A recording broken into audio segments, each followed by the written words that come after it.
Merci bandeko balandi ate komu ya to kutane to kutana kana to mesla kutana ernyo na wana ndebo tika bola na manifesto to na kakebino mais que vous êtes ezaki le 9 ya mois o na Milouz o ezaki dirigé par maman Pauline pour la côte RDC Monde bolanda eleka ki ndenge nini amias ni ezali kuna na RDC na kuna to za bongo na Milouz nini eleka ki bongo maman Pauline olobi nini.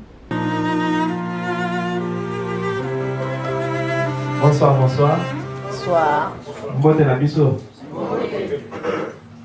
Bon, on va mélanger, on va faire le bilingue de français, lingala, pour côté mongol, lingala, bah, mon monsieur raté. Donc nous sommes là pour notre conférence avec la maman Pauline Lumumba, elle est là. C'est elle qu'on attendait. Conférence Nabiso Alléluia Zali pour expliquer Bisso c'est quoi RDC Monde. Batu bazana mitune bele to mitunaka. Batu bele ba mitunaka. RDC Monde na mwezani eza mbongouz à travers Pangi Richard a organisé conférence pour nous organiser maman la Bisso pour expliquer Bisso pour tout le monde qui eza mutuya makasi peut-être vous comprendre te ba question est belé je te peux expliquer mais tout ça penza mieux placé mais il y a mon collègue président il y a RDC Monde a expliqué Bisso ba mituna na bino bia nous donc tu as nos paroles journaliste ou attaché de presse il y a maman Pauline a présenté l'équipe à part que la maman Pauline maloba déjà à quoi déjà mais tout me voyait après n'est que le qui organisé na Souka on va parler encore sur RDC Monde. Bonsoir tout le monde. Voilà, je pense qu'on ne sera pas long ce soir. Et je pense qu'on pourra alterner l'anglais à la français, ça irait mieux, je pense. Voilà, on est congolais, je pense que tout le monde comprend mieux la langue lingala que parfois les français qui nous semblent parfois difficiles. Voilà. Alors, les Chinois disent que pour faire 1000 pas, 1000 km, on commence toujours par un pas. Donc, il y a eu Bâle, maintenant c'est Milouz. Voilà, donc, et puis chaque chose n'arrive pas de manière hasardeuse. Il n'y a pas de hasard dans la vie. Maman Pauline Lumumba, qui est la présidente de l'association RDC Monde, à Outi, Genève. Donc je pense que c'est là-bas qui est en accord avec l'association. Et puis la RDC Monde, pour que le nom Maman Lumumba aille représenter l'association RDC Monde. Pour le Blabino, quatre sujets concernant la RDC Monde. Il y a Soukane et Gosala, divers, donc la partie question au public. Voilà. Poser Gabino, vraiment applaudissement beaucoup inoubliable. Tout le monde m'a beaucoup makasi pour que et puis ça y est encouragé.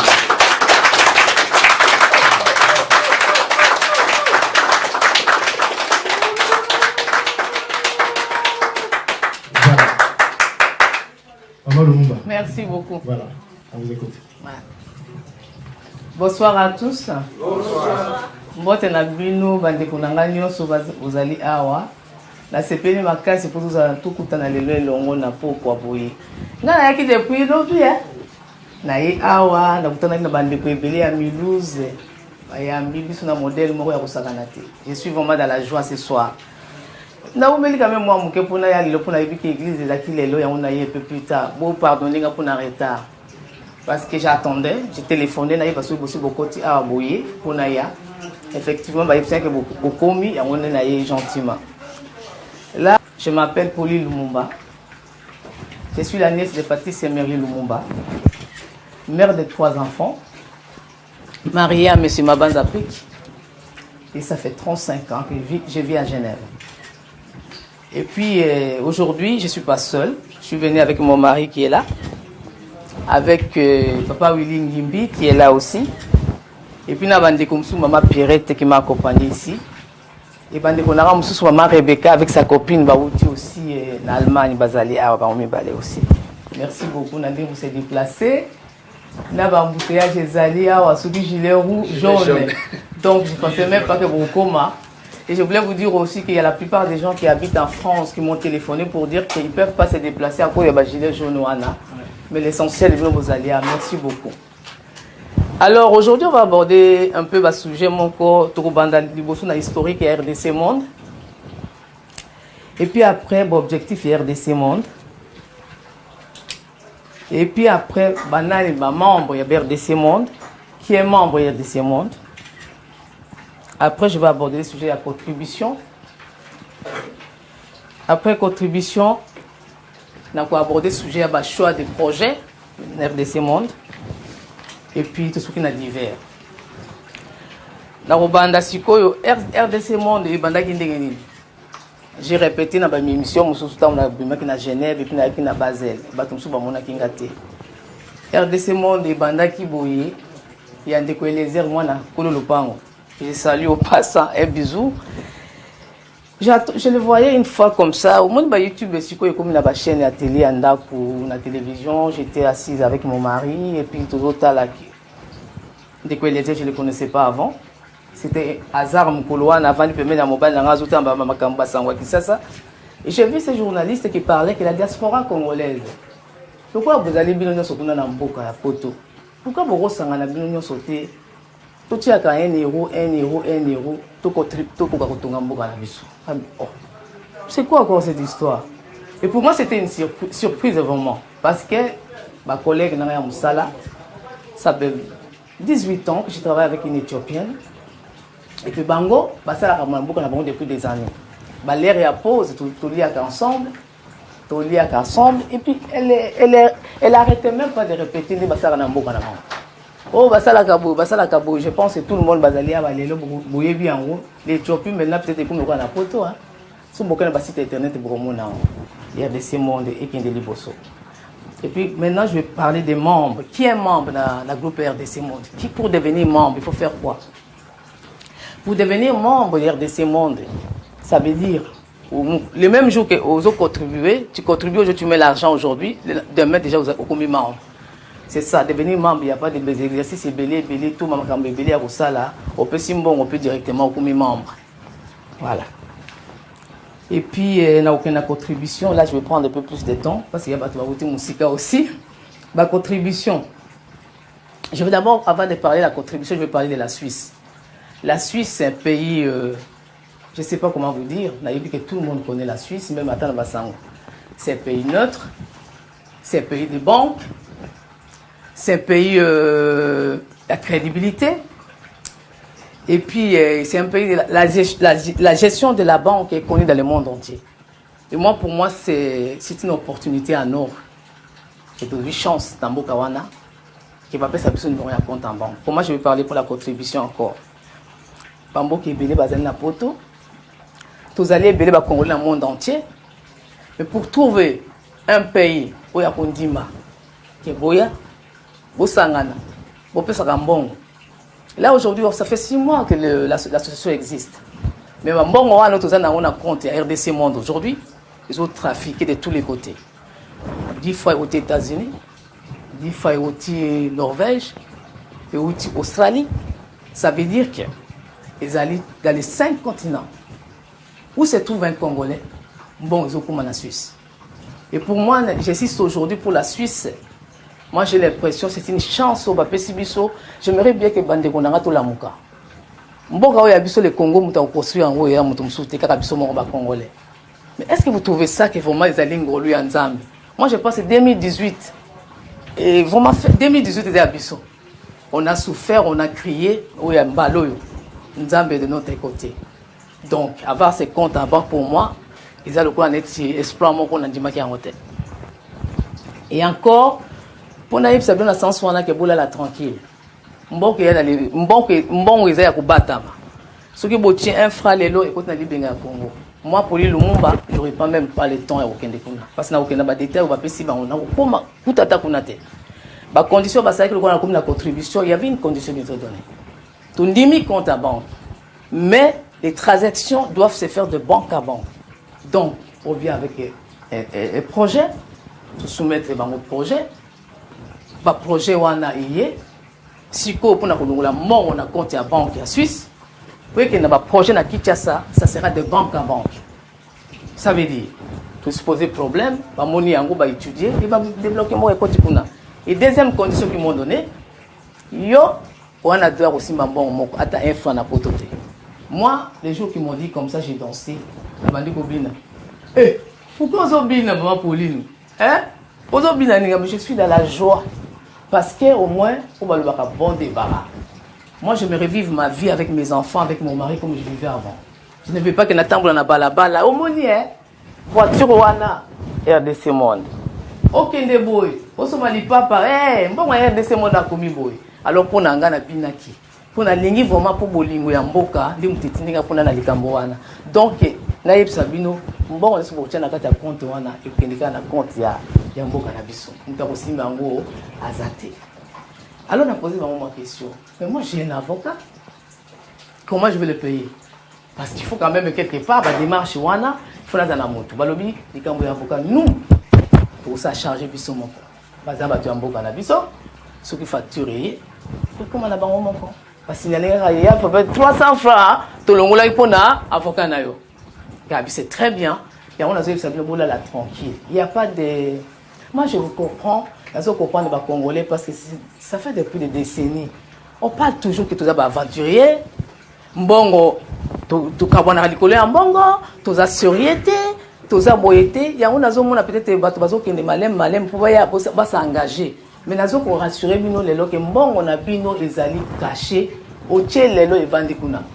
Et le but que j'avais vraiment que ça na bakambo sowana pour réaliser ba grand projet pour réaliser l'élection ni sous. Mais nous avons visé loin.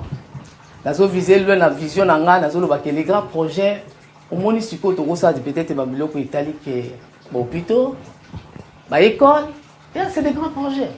C'est bien. Il faut dépasser là. Nga les sommes pour nanga un jour avoir une banque là-bas congolais. Donc avoir une banque congolaise, ça veut dire quoi? Il y a beaucoup d'intellectuels congolais au bana ba idée makas. Mais bana ba idée, mais bana fonte. Donc le déficit ça va bon. Mais ça ne veut pas dire que le déficit va être bon, on va passer à contribuer à poto que si le déficit au Kenya. Non, il faut qu'on retourne. C'est comment? Ils ont rappelé na RDC Monde. Ça veut dire que tu vas dans mboka mindele awa, faut to yeba que tu so ya malamu, to me na mboka na biso.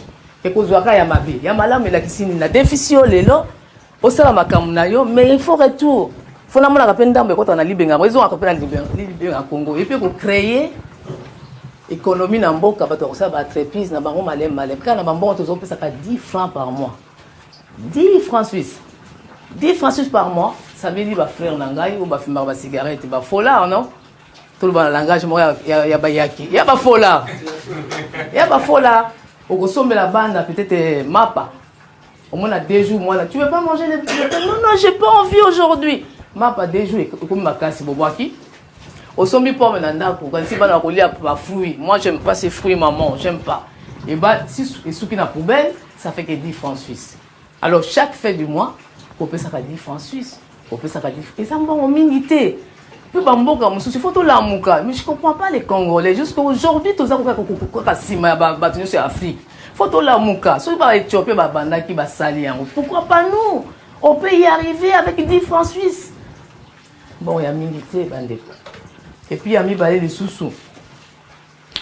Je voulais dire à tout le monde, au Bazalaki, parce qu'il y a une équipe de personnes qui contribuent depuis Tobanaki. Je les remercie encore. Merci beaucoup, beaucoup. Bato Nyonso, Bazo contribue à RDC Monde, membre RDC Monde depuis le départ jusqu'à présent. Je vous remercie tous dans le monde entier. Au Bazar bon chaque mois, régulièrement. Chaque mois, les 10 francs, chaque mois. Bisous, bisous, bisous, bisous. Merci beaucoup de continuer comme ça.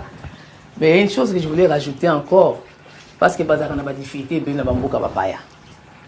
comme les gens qui habitent aux États-Unis, au Canada, Maman Pauline, tu peux pas trouver une solution pour nous de verser l'argent facilement pour tout faire framing. Moi, je leur avais dit, je retourne à la banque, j'ai fait des démarches, on a la condition, on a fait la bango, on va faire framing. Mais mes frères et sœurs, banque, moi, on a mon kilo, on a fait musala, moi, ça dit mon co exaté. Donc, Isaboy, moi, je ne vous oblige pas. C'est un petit conseil, on a fait ça. Pour nous avoir la difficulté à battre. Conseil, on a fait ces Isaboy. Comme l'année, tout a 12 mois. Au salaire, tu as versé 6 mois. Au foot, tu as frais. Pour ça, tu as pointé. Pour ça, 10 francs par mois. Au foot, tu as frais pour 10 francs par mois. Et c'est belé. Au sali beaucoup plus à deux fois. On va payer ça chaque mois de la solo. Parce qu'il y a des gens qui ont fait des ordres permanents, comme moi j'ai fait des ordres permanents, donc je n'ai pas de ces problèmes-là. Ou, je vais faire 12 mois d'affilée, je donne une fois pour toutes. Ou alors, on fait Africa une fois, on s'attire en côté. Tout le monde a ma famille, tu as fêté l'ingé bandasiko. Quand on a un bon qui ne peut pas fêter ma famille na biso. Tu fais un anniversaire de 5 francs, non? Donc, pour nous repérer ça pour nous mboka na ils en a quoi. Ils en ont rien. Et on a le but que si on va passer à 2 coupures, passer à la caboye, il faut aider pour nos frais. On a le but en payer. J'ai encore une bonne nouvelle parce que les gens me posent des questions. Maman Pauline Lumumba. Mais dis donc, le compte en banque, combien? Oui, les Congolais, par exemple, se réveiller, tous continuer. Il faut tout ça la propagande partout. Bon, ils ont un compte en banque. Ils bandit parce que ça fait que 6 mois. Il faut tous aller bêler pour se faire ma carte. Pour faire les choses, les grands projets. Moi, je pense pour commencer à faire des projets. Pour pas poser sur maman Pauline. Mais est-ce qu'il y a une possibilité à faire la table 2000 moko boy tout ça moi geste boy allez. On va pas commencer à faire il y a Mickey. Les grands projets ça veut dire quoi? Sur les gens dans le lobby qui est pas nanga oh ça que nous bim ça batunyo sur la maternité à maman yemo batu ba congolais à poto ba komona que tout ça les gestes. C'est pas ça qu'on veut faire. Muto akwa ina nzete oh pour na mawa tout foutu bon. C'est pas ça qu'on doit faire. Mais pour un grand projet, avant de commencer à faire des grands projets, il faut barrer à 100 000 francs suisses. Et 100 000 francs suisses, c'est ça. Pour l'anga, les billets, tout ça, c'est faux là. La 10 fois, tout ça par mois. Il faut 100 000 francs suisses pour ça projet. Pour les lorsqu'il y a 20 000 francs suisses, tout ça, c'est le connu. Attends, la tout millions soir. Sauf que tu as 20 000, le tout ça, c'est le comme côté. 50 000, tout ça, c'est le comme. Quand tu as bien, on va se pas n'anga. Mais bon, quand on fait ça, qui est le connu, on va sali. Donc, barème, avec 100 000, on peut faire quelque chose. Et puis, le quoi, tu as qui année, la Katikati année, pour l'association de ce monde. Donc, je suis désolé, Boulim Bissanga, on ne peut pas donner le montant qui est dans les comptes en banque cette année. Mais par contre, à partir de l'année prochaine, si le bon Dieu nous perd tes vies, donc on paie ça, détail sur le montant au mois de décembre. Et ça va commencer l'année prochaine au mois de décembre. Chaque année après qui va suivre le montant, il vous a toujours annoncé, et vous continuez à système sur internet www.rdcmonde.com. Beaucoup de monde Mambongo, ils allent afficher Kuna. Parce que nous, on travaille avec la transparence. Ça ne sert à rien à vous cacher. Ça fait que 6 mois, on ne peut pas commencer à couper ça, montant, si cool. Alors, Yangoana, vous allez afficher chaque année à partir de décembre 2019. Et puis, j'ai encore une bonne nouvelle à vous annoncer. On a commencé avec la banque. Les démarches à la banque. C'était fini. Et ça fait 3 semaines, j'étais toute seule chez moi à la maison. Et je vois un téléphone de mon avocat. Il voulait me voir. Je suis parti le voir. Il m'a dit, maman Pauline. Parce que des fois, moi je m'appelle maman Pauline quand je parle avec lui, c'est un Suisse, hein, un blanc. Alors maman Pauline, j'ai une bonne nouvelle pour vous. J'ai dit, quelle nouvelle? Dites-moi. Ah bien, exonération et impôts. Les autorités suisses, le gouvernement suisse va accepter Bissot. Et c'est la plateforme où il y a des milliards. Donc, il faut avoir un impôt à l'État.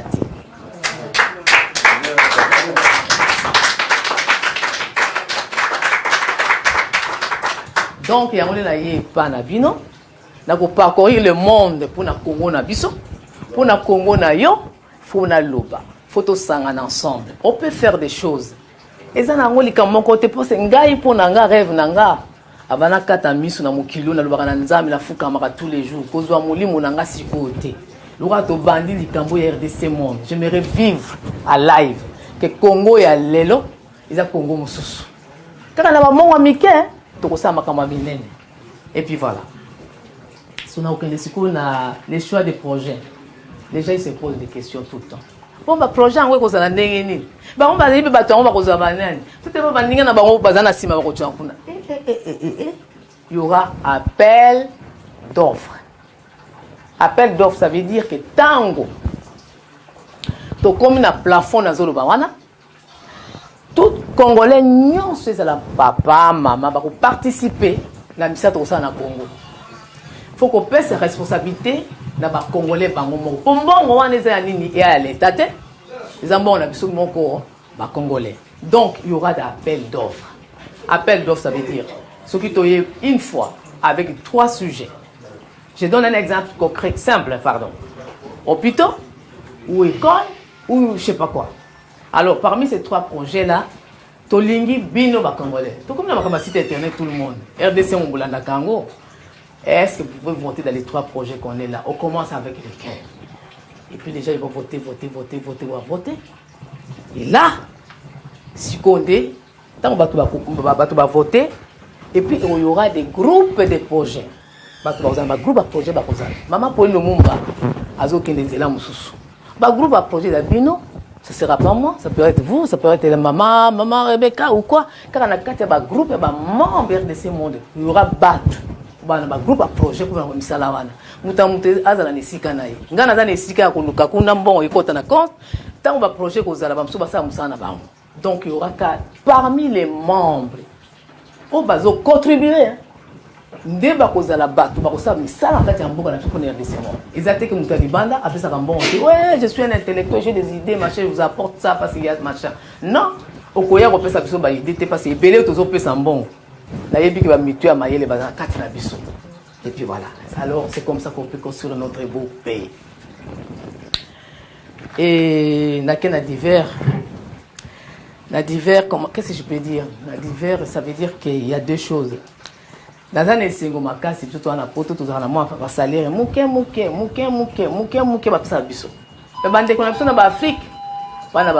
La possibilité mais bis on a procédé à salaire chaque fin du mois. Et j'aimerais saluer Papa Ley. Papa Ley, c'est un monsieur qui habite au Ouganda. C'est un Congolais qui habite au Ouganda. Et puis il y a Papa Daniel qui habite à Lubumbashi. Cette histoire, c'est un peu bizarre. Ils ont envoyé quelque chose à 150 francs suisses en décollésé à Kinshasa, Tamboué.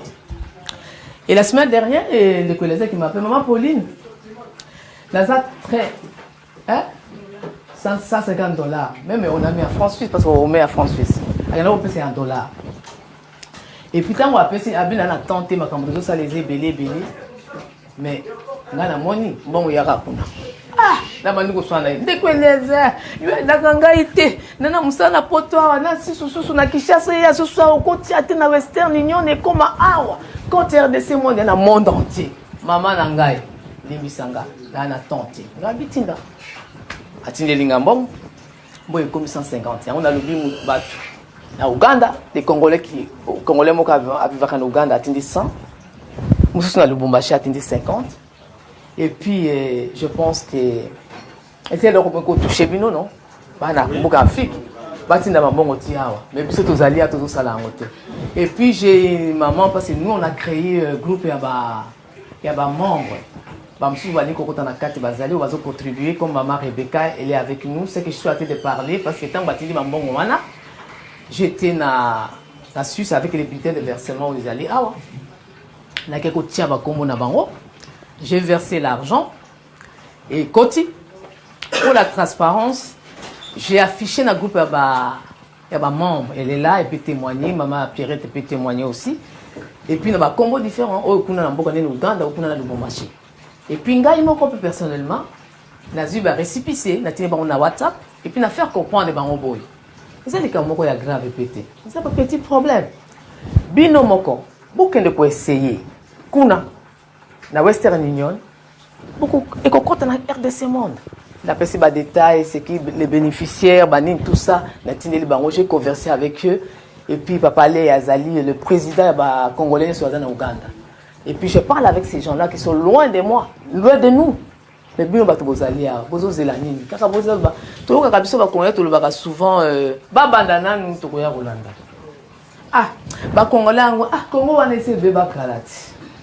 Nous sommes pas aller en Bongo. Mais attends, ceux qui sont tous à nous dire que cannabis moko. Tous là que la Rome avec tout le temps. Congo c'est bébé Kala. Congo ana bona boui. Maintenant, Congo est bébé na ngote. Congo ezawana soki lelo nzamba sali vraiment chance oya pesi biso ke Congo wana lelo ba Suisse ba ndimi biso ba pesa numéro ya compte en banque ça veut dire espoir ezali ngai moko maman pour nous je crois que wana c'est ils a vraiment que l'entreprise moko ya monene. Je sais que na mbokunga la vandi, je ne peux pas aller demander de l'aide maintenant parce que balobaka et toi le ciel t'aidera. Est-ce que vous voulez comment la il va porter une sur bêta. Oh na kobimisa ba mbongo. Mais je peux pas les commencer maintenant, il faut biso mo ba congolais. Tout ça na maman pareil moko boy. Ba moni moi montant moko boy. Tango ke na bango pour ça les biso ba okanisa. Ba ko aider biso. Donc il faut tous tiens le boko. Malem ata kutu ba aider biso tena ba 10 francs wala to zebele na libanda ya mboka. To ko sala ta biso moko. Et puis to koma na suka. Là na clôture na batu ya Uganda tout ça. Et puis je voulais parler aussi na Omoni, je vais donner un exemple concret simple. Pour les versements, il y a un compte. Et ça se passe que tu as une difficulté, mon coboy. Par exemple, je m'appelle Poli Lumumba. Et on a qu'une banque. On a versé les loans, on a buté les versements, on a commis Poli Lumumba. 10 francs. Et quantité. Et le mois prochain, on a eu Lumumba Poli. Donc, nos ordinateurs, ils ont faussé déjà. Mais c'est la même personne. Parce que nous avons Lumumba Poli. Donc, ils ont faussé. Ils ont difficile à combien de personnes vous allez faire la bunda pour la Zamoutamboka. Tu as la banque qui vous êtes combien? Vous êtes 600 personnes. Mais il n'y a pas 600 personnes parce que telle personne c'est la même personne, telle personne c'est la même personne. On a moutué moko, on a combien ça tomine. Nous avons arranger la situation, on a menacé vraiment dans le monde entier. Si vous avez un versement, vous avez continuer. Ils ont plus facile peut-être dans le bateau parce que c'est ordre permanent. Ils ont la même chose et ça se répète. Mais derrière moi, les ouïes dans le bateau, à chaque fin du mois. Madame Poli Lumumba. Il rajoutait encore difficulté. Et comme 4e personne. Mais c'est toujours la même personne en fait. Balo Poli Lumumba, Monsieur Lumumba Pauline, Madame Poli Lumumba. Ça ne marchait pas. Et on a signalé que tout pour ça la ordre pour tout ça comme il faut mindele. Ils ont été passés à Congolais qui na boire kaboy. Tout se respecter nous sommes encore. Faut tout se respecter. Et puis dès que Eliezer Tamboué, c'est un homme bon, c'est un homme bien. Je l'ai parlé, ça fait 3 semaines, je l'ai appelé, je lui ai dit que Eliezer, il y a un Mboga Afrique, tout un ami qui a poto. Mais on peut combiner les deux. Moi, j'ai une proposition. Je pense qu'on ne va pas se limiter toujours à Tokomi Wapi. Pour la publicité à RDC Monde.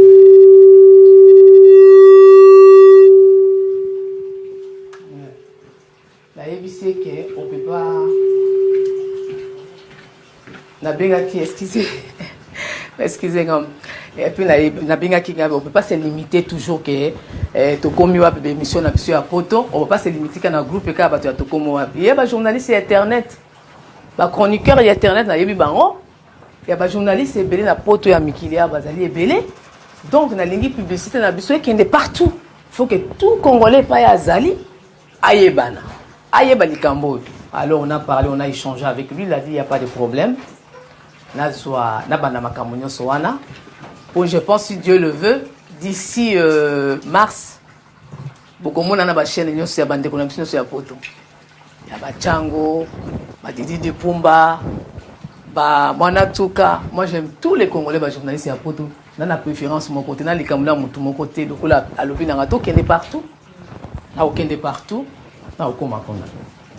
Mais à ce qu'on a clôturé les lots, c'est pour. Je vais remercier et clôturer en même temps. Oui, à la Tissibiso Lelo, le logo na biso ya RDC Monde yango. Ça c'est RDC Monde. Yong à la Tissibiso Lelo, c'est John Connection. John Connection azakana na Turquie. Donc na peta moi c'était na likambo moko. RDC Monde. C'est une marque en fait. C'est une marque. Marque déposée. Ils ont entreprise maintenant. RDC Monde est commis entreprise maintenant. Donc, pour appeler Maman Pauline a l'obéla qui sauter. Pour moi, je vais dans les choses vraiment dans il faut sérieux. Il faut du sérieux dans tout ça. Il faut qu'il y ait vraiment du sérieux. Donc, Nazako l'obéla pour qu'ils ont diffusé dans le monde entier. La bêtise c'était encore. RDC Monde, c'est une marque déposée. RDC Monde est comme une entreprise. Avec ces logos-là, tout le monde a mis sa t-shirt ailleurs. Il y a des gens oh maman Pauline, est-ce que tu as mis sa t-shirt ailleurs? Tout ça pour regarder. Non. C'est comme une marque déposée. Le quoi tu as vu, tu as vu la biso. Makambango, photo dans l'entreprise Moko, ou tu as vu ça. Ma gadget, ma stylo, ma poutre na biso, ma t-shirt, ma nyos avec cette marque. C'est une marque déposée. Et ce qui, mouta meki, ça veut dire qu'à tes cas côté naie, bande qu'on a envoyé aux orangs ma bête, n'a pas traîné la justice, parce que j'ai des avocats constants, des collègues à l'obaka tout le temps, que bon banque on les a blindés. C'est une banque blindée. Bana bata ma casse, avocat ma casse, bande du compte wana. Parce que moi le but est que bisognon sur ma membre RDC Monde tout salim sala depuis les bandés en groupe. To bandi ba makamba banque. J'ai pas travaillé seul. Hein. On a travaillé en groupe. To bandi makamba banque en groupe. To ke makamba exonération en groupe. Ba pesi biso compte en banque en groupe. Donc ezali ka mon côté que les coma mutna mutu parce que je veux pas la facilité au fait. Na bimisi t-shirt pour edenga. Ou ko edenga na t-shirt wana ko bimisa te. Parce que ceux qui toza na côté moko, to bimisi ba t-shirt côté moko, to kosola na mutu en to yeba. RDC Monde a bénéficié combien? Yem ta osala ce t-shirt a bénéficié combien? Donc ceux qui n'a pas si bino que mutu musa ko tuna ngale lo mama Pauline na ko commander en lobby. La ko yebsa bino c'est difficile de commander lobby parce que c'est un homme qui est occupé. Pourquoi ça occupé pour il a ba prix to ba nini no site internet pour commander on a coupé ça vient les loter parce que ça débordé ça veut dire l'élection ya mboka na biso tous ces gens là ils ont commandé ba t-shirt pour regarder l'élection là j'ai même pas eu le temps ya ko solana yi alors maman Pauline ceux qui l'élection est l'équipe to ko solanga na yi à tête reposée na batou je suis pas seul hein. Bato muso ba ko sa charger makambo ya makambo wana ya kotala ka les t-shirts et tout ça. Moi je suis pas dans ces domaines là. Ba muso bazali ba compétences ils ali na kata RDC Monde ba ko sala makambo nyoso wana auto comprendre ensemble. Pour to yeba comment ba ko sala makambo nyoso wana. C'est pas maman pour le moi qui s'occupera de tout ça. Il faut quand même qu'on partager ma tâche. J'ai pas le temps de faire tout ça. Ya on a ça pour vraiment insister que vous allez arrêter à aucun de couper ça ba t-shirt parce qu'il y a facilité parce que je sais que vous allez engouement mon corps trop contrôler. Bato ba contrôler ba kolinga ba balinga RDC Monde essaie de démarrer mes frères essaie de démarrer kala mes frères et sœurs et comme na vitesse mon quoi et tout ça grâce à Nani le bon Dieu le créateur de l'univers le Père céleste le Dieu de mon salut quoi parce que chaque fois si kana bima toi oh j'ai tout marché ngana y papa parce que ce qui a zaté, beaucoup marcher pas à partir. Et c'est Dieu là, je l'aime. Parce que depuis à ta défité, au monde n'a qu'à vie. Ce monde a tous un Dieu mon gars au draguer au bout. La facilité, mon il y a un monde à Elio le lobe, c'est au monde aller mon ah you m'a dit. Ah ya ka ko tika ba mon on ça pour respecter et sauter. Mais nzambe siko la ko pesa na pété non sauter. Alinga ko lisayo. A o la que c'est ko lingi. Siko ma bolongo tout ça. Kolo ya bikama. Nzambe nelonga Congo eza ya biso tolingi na biso te amen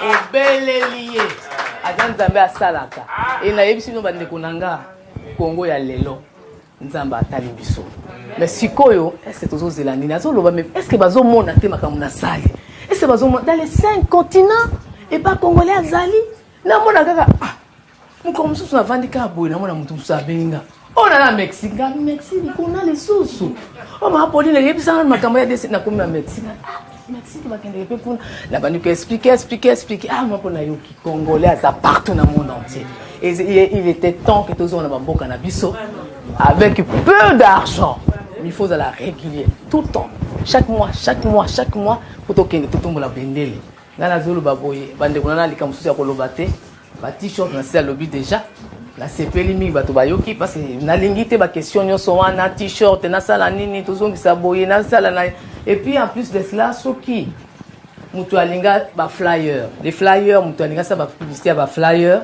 c'est pas interdit pona ko pesa bande kona biso ba mindele tout ça kana bango tout est expliqué RDC Monde tout là dedans mais avayo sala oyo moko faut ko benga Genève nayeba tel ana mboka tel ausa ba flyer parce qu'il faut pas to contrôler la makambo parce que mutu akondo sa kuna bakisi makambo ne mususu alors non il y a l'exemple qui est à Genève mutu no salinga sa ba flyer il faut que tourne na Genève to tindeli ye a multiplier na mboka na ye parce que to lingite mutu asala na ndenge na ye donc surtout les Camerounais il faut tous à la sérieux pour mindele ba respecter biso. La dernière fois que je suis parti voir mon avocat, Mkoula, il m'a fait l'exonération. Il m'a posé la question simple. Beaucoup on a combien? Je n'ai pas dit le bon temps, hein, mais moi, mon temps, c'est pas grand chose, mais quand même, j'ai vu l'avocat qui était dans la position mon corps, il y a un respect ma casse collègue. Et pourtant, il respect il y a Moussoussou, il n'a jamais été comme ça. Ça veut dire que lui, il s'est rendu compte qu'on a commencé à 0, mais les lots qui étaient à 200. Ça veut dire qu'il faut salamé. Il m'a encouragé. Bon, Kende Kosakola partout pour la de ces mondes. Je sais que nous avons ça, et puis il y aura des sponsors, il y aura des dons. Un avocat qui te dit comme ça. Parce que les bossons, ils ont peut-être que tu ne crois pas toi-même, mais on a qu'à changer les alliés, et puis si Koyo, la évité sur la Mituna, pour se déplacer qui, comme j'avais dit, maman Rebecca, merci beaucoup à Outimbo Kamopaya, ma chérie. Maman Mimi, à Outi, vraiment Allemagne. Outi Allemagne, et puis il y a tout un abango. Ah, ou à Soumituna et Zali, pour ma campagne RDC Monde, de Soumutalinga, ma question, pour la Tikabino, Outi Église, et puis peut-être j'attends, il y a demain le boulot, il faut bosser quoi. Il faut bosser. Voilà. Est-ce que mon papa ou rajouter quelque chose ou tout va bien? Oh non, je pense que... Tout va bien? Ah. Mais toi ça? Oui, bonsoir à tous. Hein. Bonsoir. Alors, on a précisé, je pense que la maman, elle a déjà tout expliqué, elle a déjà tout dit. On a précisé juste en tout cas, si vous concernant en tout cas la finalité, donc la finalité de Ngautoloba, donc c'est les appels de Ngautoloba, de Konanga, Fandi Bosowa. Donc la finalité de l'Oko Sali, donc ça c'est surtout pour les Congolais. Et la finalité, c'est vraiment donc d'avoir une banque. Et cette banque-là qui sera donc obligée, même pas obligée, son devoir sera donc pour vraiment financer un projet. Parce que, comme j'ai toujours dit, on a toujours pensé que les Congolais, il y a beaucoup de Congolais qui ont des projets, mais ils n'arrivent pas à aller jusqu'au bout de ces projets-là, par manque des moyens. Eh bien, celle-là, ceux qui ont sali, je crois que c'est une chance inouïe, tout qu'on va en profiter dans cette fois-ci. Donc, le fait seulement que ma banque, la Suisse, ma banque est belle et tout ça, ils ont accepté quand même que ma banque est la Suisse, tout ça, la France, c'est pas facile parce que tout ça, dans le moment où il y a, je dirais, il y a beaucoup plus blanchissement d'argent. Il y a des blanchissements d'argent, il y a des attentats. Des attentats un peu partout, tout ça. Mais la Suisse, l'Europe, les Américains surtout, qui sont toujours derrière tout ça, qui suivent tous les mouvements Mbongo. Et les autres qui sont dans la Suisse, ça, il faut voir comme c'est vraiment une chance et il faut vraiment la saisir. Donc c'est vrai, depuis le commandant Poto, dans le pays, en tout cas, tout ça, l'association, il y a dengue, mais jamais dans le monde, tout ça, oui, comme les Congolais, partout dans le monde, ils sont, et ils font quand même des choses, mobilisées, et il y a même des gens qui cotisent les yeux fermés. Voilà. Les yeux fermés. Donc ça veut dire quoi? Ils disent, bon, tout est bon, tout le temps, n'est pas bon. Mais moi, je vous promets, c'est vrai que ça maloba, vous allez répéter maloba, mais la Ripsi Binoke, les Alikambo et Okende jusqu'au bout. Et de ces mondes, c'est parti. Ah, ça les a démarré. On a été combattus de tous les côtés, donc on a été combattus par-ci par-là, mais et la porte elle est ouverte à tout le monde, à tous les Congolais, donc c'est en tout cas donc la porte est ouverte. Ma conseil, ma idée Nabino, ils sont toujours les bienvenus. Ma projet, c'est que vous allez exposer en tout cas en public, et puis vous ferez le choix, et puis vous regardez pour ça. Comme vous avez des objectifs bien définis, beaucoup de monde qui définit dans telle période, il y a aussi la telle période. Vous avez peut-être d'avoir il y a 1 semaine, 2 semaines, mais au moins vous voyez qu'il y a aussi là. Ce qui est facilité. Nous vivons dans le monde d'Internet. Le monde d'Internet, le monde moko, ceux qui maman a salé mon boulot, des faux bien, membres il y a des salé mon boulot. Je suis sûr que automatiquement ça va faire le tour du monde entier et c'est pas ça le but. C'est pas ça le but, il y a salir, donc on a une réputation, il y a tout, kaka pona likambo ya Congo. Donc, on se demandait comment on pouvait aider le Congo. Et bien, le moment, il est venu de commune à Mobango. Donc, il y a toujours qui est. Et pas peut-être M. de Roussouk, mais M. Barobanda aussi va continuer. C'est ça surtout le but de ce monde. Et puis, la force derrière de ce monde, c'est que les membres, plus nous serons nombreux, plus derrière de ce monde qui va. Et c'est vrai qu'il y a des gens qui attendent aussi, qui disent bon, tous autant la pété, c'est vrai. Mais vous attendez la patience pour contribuer plutôt que des personnes. Beaucoup juger quand RDC monde et puis, qu'est-ce que je pourrais dire encore en ce qui concerne donc au moment où tu le vois combo. Donc parce que c'est question, il y a un programme, c'est un programme donc avec des bases de données et qui demande, donc, ça veut dire donc il faut vraiment bien préciser quand vous faites des versements, ils arrêtent de jouer un petit peu avec les noms, les lotiers, le lotier, ça nous donne beaucoup de travail parce qu'on travaille vraiment avec les moyens du monde. Et si, là encore, passe par jour, les fois 10, 15, 20 personnes qui mettent des versements. Et des fois, c'est toujours les mêmes personnes qui répètent. Alors, il faut vraiment tout ça là, très attention, il faut faciliter sur ma tâche aussi. Parce que dans le commis, dans le bureau, dans le commis, dans le donc on est vraiment donc. Mais RDC Monde, c'est parti. C'est vraiment parti, donc vous pouvez le dire partout, donc on va arrêter sur RDC Monde. C'est parti. Voilà. Les Congolais y croient, et c'est déjà une bonne chose. En tout cas, merci encore à tout le monde. Et vous voyez, merci.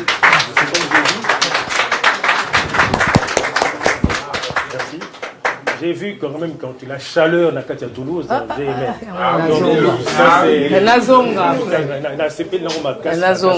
Depuis hier, donc on a vu comment on a été accueillis. Pour deux, ça a côté sauté, mais il était vraiment bienvenu. Maintenant, je repasse la parole donc vraiment. Les questions sont les bienvenues, donc il est prêt à répondre à toutes vos questions. Et puis, merci papa. Nana Batsa Soussou. Il y a Milouz et il y a Nassou. D'accord, c'est pas maman appelle ça bango merci à ndenge mosusu. Ngana ye awa na ba flyer. Si vous avez besoin na vous ça bien na suka. Et puis ya mibale o bala na passe que ba au na banque. Au na banque pour futa ba frais, ça sert à rien. Ba bulletin de versement ezali awa. Kaka sikoyo opesi mbongo na yo. O tche 10 francs au komi komo na yo. Il y a de l'endroit o nyonso ezali. C'est la Suisse qui a donné les bulletins de versement. Ils ont sali en hôtel. Bokomi ba pardon, merci papa. Bokomi yango. Et puis après la bulletin de versement au Yoboutier comme bino. Comme j'ai fait avec Batuya Uganda et Batuya Lubumbashi. Na aucun côté en bon na banque. Tango ici, na poser photo. La tindi yango na WhatsApp et pas ya pangi. Akobenga mutu atiki kombo na ye alobitala adresse ki na kombo na otala abenga ki na kombo na yo donc eza kitoko mingi bopesa peut-être siko so bozana ngo comme na kendeki na ndako ya papa pangi atindaki biso na ndako to pema to zela nanu ava bongisa awa na kenanga alobina madame mendeni na komono na poka kuna te okoya te abina koya te ngabino siko ozosanga ndenge na ko attraper yo te ngane nazalia na bulletin de versement ngana kopima wate madame pangi yo tshilanga nanu avana kende pa mobali na yo kuna alors na pesier maman Pauline mais j'ai pas ils ont la banque bien attends mais je vois il y a ton fils qui est là il s'appelle comment c'était comment son nom Junior alors Junior atako pata Junior ngamoko na attaquer Junior ta maman t'as pas dit sur 20 francs là. Je dis, oui, je l'ai. On a demi, c'est après si maman a déficit. Maman a promis. Donc, il y a Milouz. Dignero et Aliboso. Madame Pang. Richard. Et puis, pour le reste, il y a des choses à dire. Il y a des choses à dire. Genève. Il y a des choses à dire. Il y a 10 francs, on a combo na yo eliki. Na kotina nyonso bolike non. Kotina biso pa ya pangité. Maman Pauline, soit téléphone nanga na WhatsApp otela ngai na mona conversaki na kochela. Il faut que ozala au moni tango Jésus e balwaki il faut que ozala livre ya vie. Il faut pas koma kombo na yo kuna. Siko batu ba na Uganda. Basi bakoti. Bebino batu ya poto, boza même pas kuna te. To comme na famille munene uti Uganda Lubumbashi. Faut pas koma kombo na kati kuna. Donc ma bulletin de versement ezali ya wana kombo na kotina la bino pour pesa biso confiance. En tout cas, avant de zoba mituna ya bato, la CP tellement makasi. Ah, Papa Richard, vous avez ah, en tout cas, Milouz. Ah, Milouz na Lilia Mbappé. Milouz. Ah, na Lilia Mbappé. Ah, Papa Richard. Ah, na Lilia Milouz.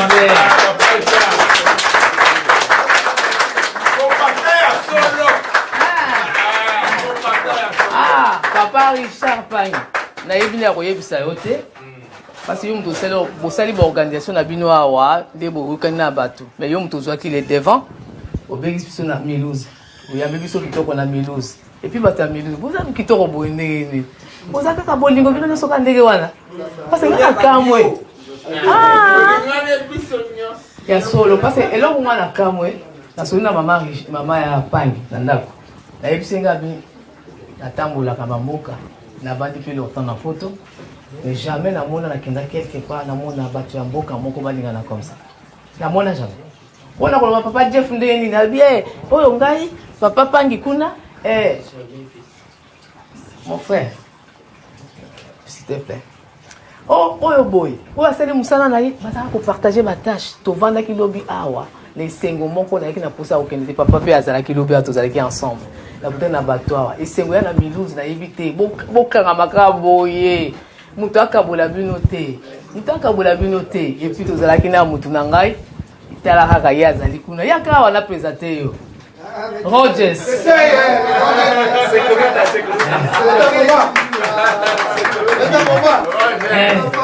ah oyo ezali maître oyo ya maître Rogers vraiment ekuba ye alors wana oyo nde mutu na nga parce que depuis tobandaki na Basel tozalaki ne ensemble.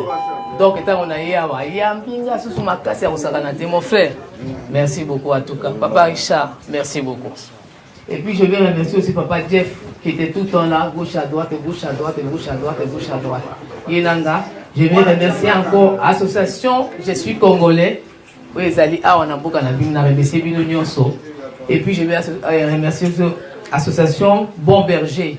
Ils ont na Milouz. En tout cas, Milouz est vous changer. Moi, j'aimerais rester avec vous. Vous n'avez pas de la vie à taponner à ce monde. Parce qu'il a tellement. Et c'est un moment qu'on. Comment était dans les enseignants aussi. Calmement, on va libérer là. Calme à libérer. Vous à l'aise. Au moins, on a été que oh boye, va parking, pour na marché, to keika, to komika mbala moko. Papa Pangi a ça, soit que mon autobus, to parking voiture, on a besoin déjà. To baluka boye basali. Tout ça la boye basali. En tout cas, on a CP de Makasi. Merci beaucoup. Hein?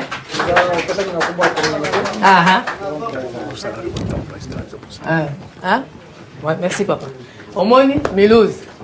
Ils ont continué la communauté, va célébrer ce geste, moi, qui t'ont repris à Siko, maman Birette. Il y a Rotanga, Okomaka, Libela, Komaka, communauté Milouz.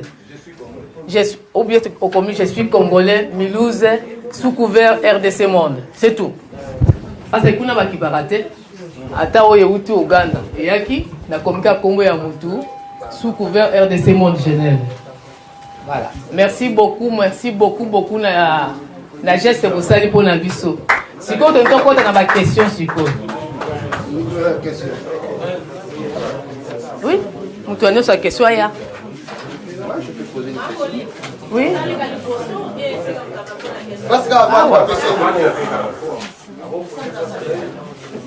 Bon poser ma question. Pour bino pe bokozonga, pour kozonga, le bébé musala. Ouais mon frère, dis-moi. Oui mon frère.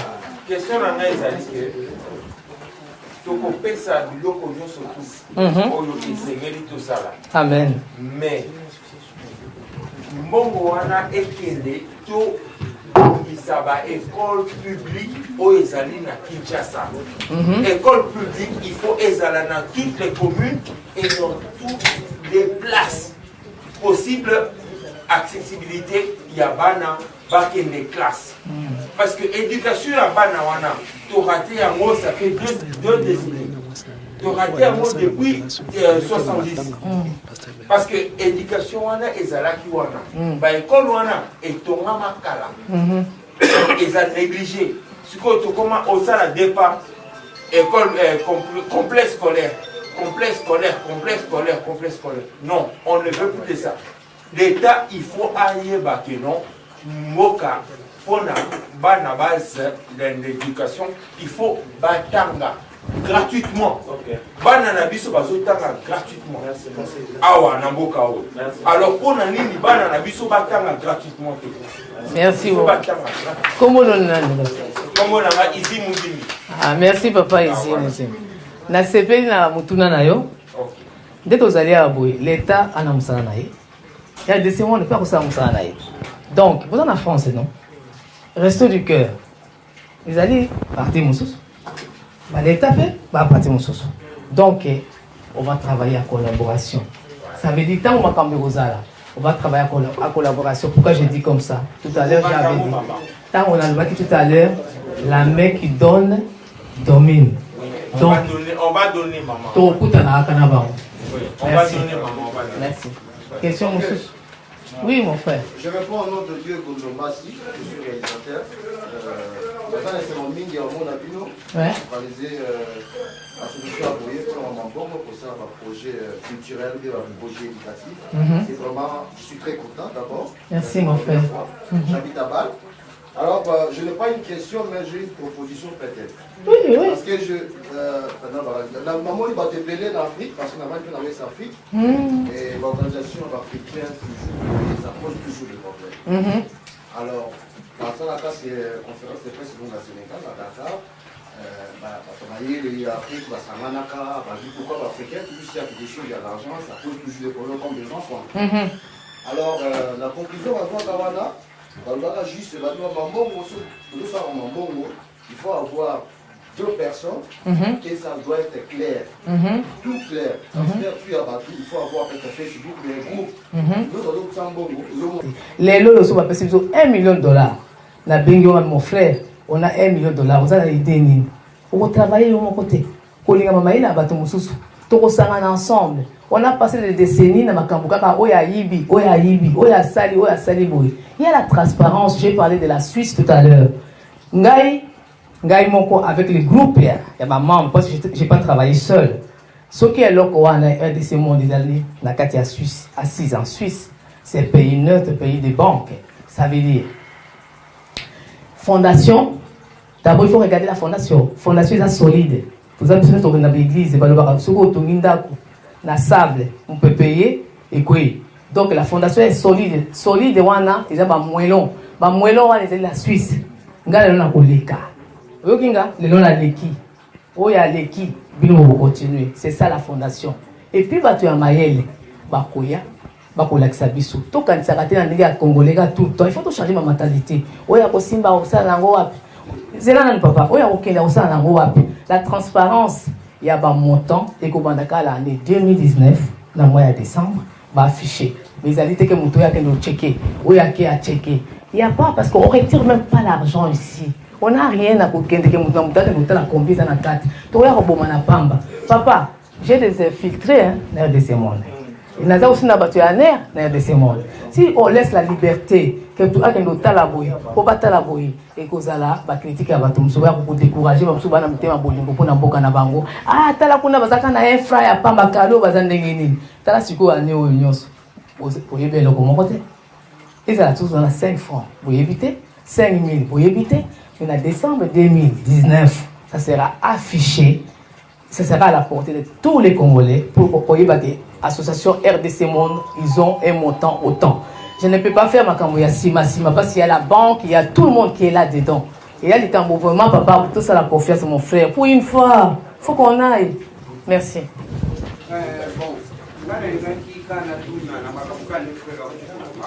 On est déjà, on vit en Europe depuis longtemps. Pour moi, c'est une question un peu, bon, excusez-moi, peut-être les termes, on va voter. Quand chaque année, chaque société ici, il y a un bilan. Oui, mais c'est... Voilà. Mais tout va... Des fois, vous voulez dire, il y a un bilan, on va lui donner un bilan. C'est comme moi, si j'ai donné. Quand je vois que cette année, on va clair, je vais les retirer. C'est clair. Donc, il y a un bilan, vous allez nous dire que bon, cette année, on a fait autant. On a travaillé comme ça. C'est l'essentiel, quoi, disons, de toutes les façons. Hein. C'est simple. C'est très bien, mon frère. Voilà. Il n'y a pas qu'à tout le monde, comme vous dites, que ça c'est clair. Tout le monde veut voir, mais ça jamais existé au monde. C'est une... Pour moi, chaque année, on peut dire même, comme c'est RDC Monde, on peut dire bon, tous les 2 ans ou tous les 3 ans, on donne un bilan. Voilà, on a eu on a sorti comme ça.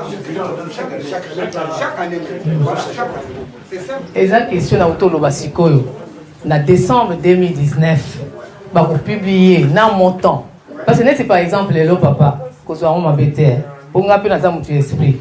Ça la on a eu presque l'union, c'est un monde entier. Pour nous souvent on a un langage, on a un téléphone, on a un compte en ébima. Donc je connais presque tout le monde dans le monde entier. Exemple, que soit on m'embêtait. Les lots psycho par exemple, d'après Sabino Bilan en décembre, yo mon couteau, là nous l'inanité mon frère. Vous avez dit qu'il y a mystique. Il faut payer il y a une inanité. Donc aux alliés, tout le monde faut nika koye babazana combien. Mingi bazali non, na solo bana sens. Yo kana na sens solo. Mingi bazali awa kaka pona koye bakaka ba komi na combien yango de ces mots na ba komi na combien. Yango pe photo kola na mitu. Sagesse fait ça. Voilà. Mais 2019, beaucoup de soignants. Merci beaucoup. Vas-y, allez-y. Je crois deux préoccupations. Premièrement, ils allaient pour la. Bon, je ne sais pas si j'ai un flyer. Flyer, ouais. Flyer. Pour le bagage que nous, avant que nous peut-être pour distribuer un mot, il faut que nous obéissions à Suisse. Peut-être je n'ai pas compris. Non, je peux expliquer, mon frère, c'est pas grave. Le passe dans la question. Or, ce qui met que non, ils à la portée. À la portée à tout le monde. Et pour aider Bissot peut-être même surtout distribuer. Pour ceux peut-être ça vraiment la communauté de Bissot. Et pour apporter Bissot, apporter Bissot quelque chose quoi. Oui, il y a un azolo bâté. Dédé, excusez-moi là. Et voici ça. Dédé, na mituna qui question mon boy. Pourquoi préciser les montants à contribuer? Peut-être même sous hasard, peut-être dans moins mois, tu as les 10 francs. Ou peut-être par mois, à votre plus que ça. Mais la dernière à comprendre, c'est comme si que non, il y a précisément que non, chaque mois il faut 10 francs. Oui. Je ne sais pas pourquoi il y a précision, il y a montant. Or que non, peut-être l'homme que celui qui le bami que non, nous sommes pour contribuer. La montagne nous sommes pour contribuer. Aïe pour contribuer la RDC. Merci beaucoup. Donc, comprendre.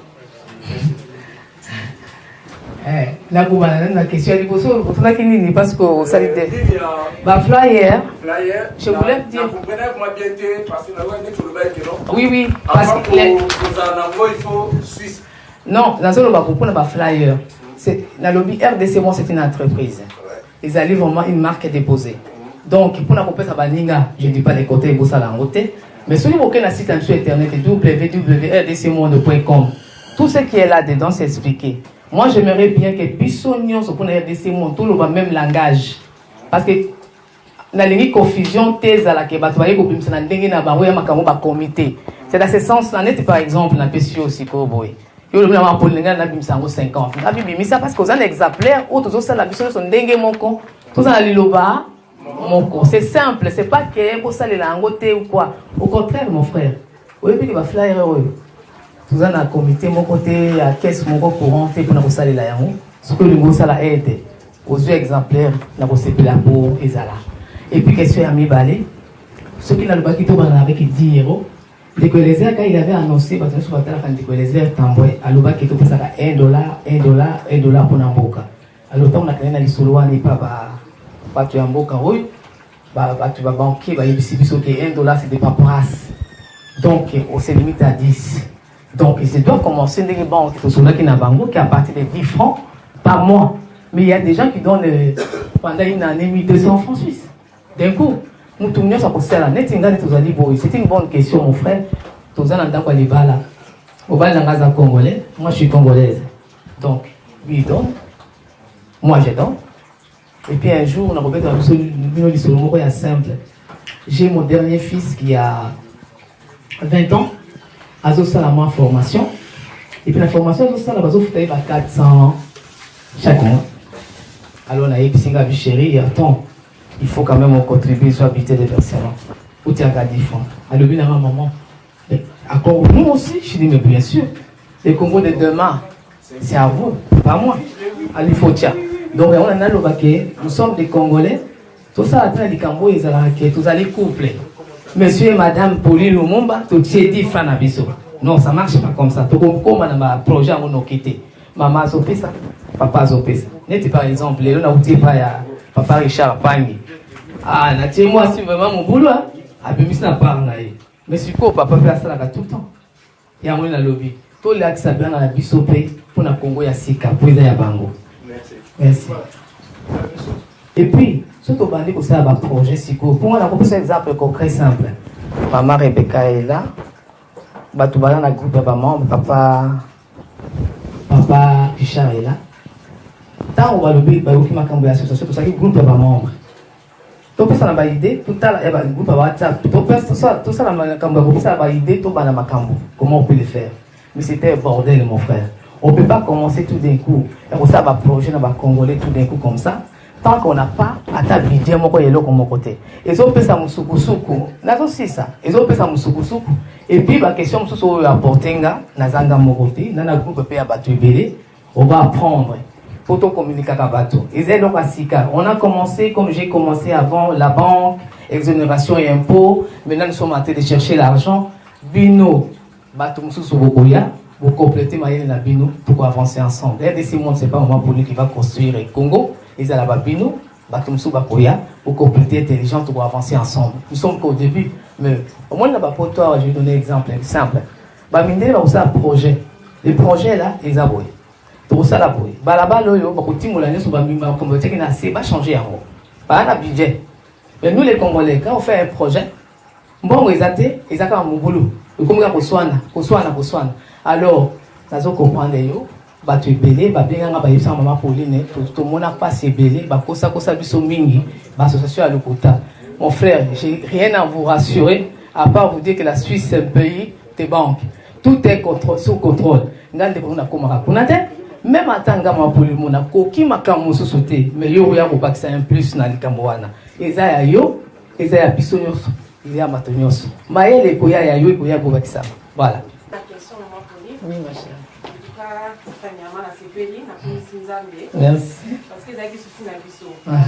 On nous a appelé ça biso c'est le mot qu'on a RD sur mon combat. C'est vrai to zala na mabilo ka mikeni to lukato me kata mo lo mo ko bima misimbate. Mais la mission so ya vraiment c'est la douée. Merci. Donc merci vraiment mes amis na ebi que za maintenant chez le beau comme la prière na biso enfin que lo mo ko citer botama. Vraiment de soutenir en haut et des vraiment très bien. Merci. Question d'anglais qui peut-être la question où même comme nous sommes comme on est tous à côté là. C'est vrai la moni va projet zali. Voilà. Les mots le dit que va projet na biso objectif il y a forcément déjà qui va école, va hôpital, toi ajouter un plus dans la banque.